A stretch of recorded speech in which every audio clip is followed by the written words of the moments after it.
In this video, we're going to divide polynomials. So here we have one rather large polynomial here, okay, of degree 3, and it's being divided by a binomial, x minus 2. This could be written, instead of with the word by there, we could write a division sign, okay? It's the same thing. We could also see this as 6 cubed minus 19x squared plus 16x minus 4 all over x minus 2. So in either case, what we're going to do is we're going to divide this out kind of old school, okay, where we put x minus 2 on the outside of our box here, and we're going to put 6x cubed minus 19x squared plus 16x minus 4 on the inside. And we're going to divide this the way we normally would using long division. Now, let's just make a little note here. Before you go to write or execute the division, you want to make sure that this is written in descending order, meaning that the term with the largest degree is on the left, and then you got the next term with the largest degree, and then the next term, so on and so forth, and your constant comes last. The same is going to be true of your divisor, x minus 2. So from here, what we're going to do is we're going to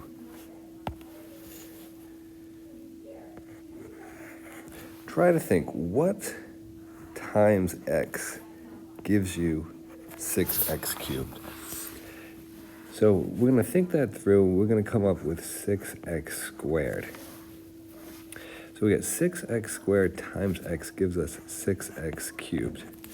And now we got to multiply that times negative 2, which gives us negative 12x squared. And now, just like in long division, before we learn division with polynomials, we're going to subtract those.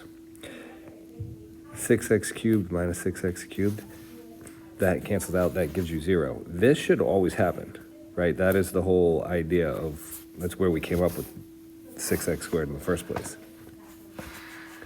So now the next column is a little bit tricky. We're going negative 19x squared minus negative 12x squared.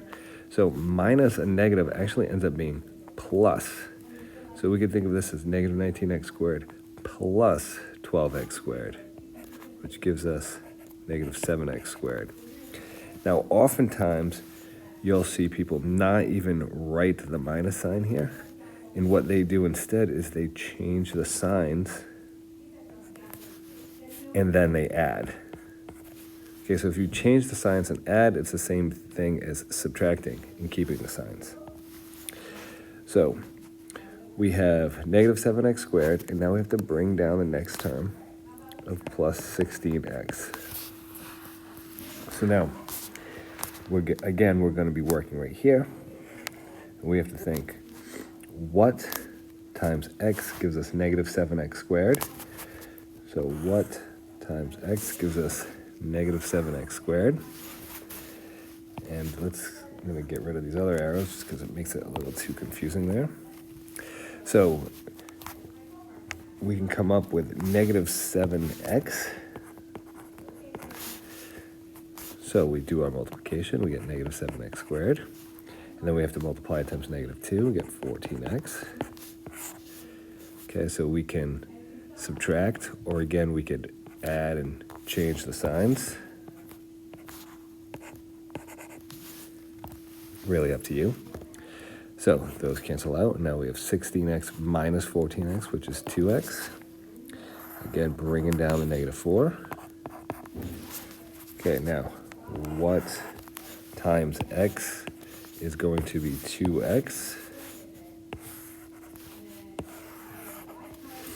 So we can easily come up with 2. It's plus 2, positive 2.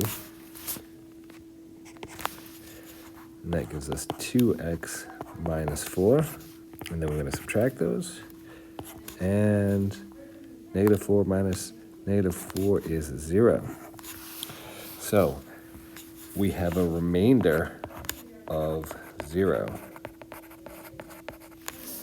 And our quotient is 6x squared minus 7x plus 2. Okay, so that would be our answer. And just to take a note here, if we take our answer and we multiply it times what we just divided by, we should get what we started with. Meaning, if we take 6x cubed, minus 19x squared plus 16x minus 4, we just divided it by x minus 2, and we got 6x squared minus 7x plus 2.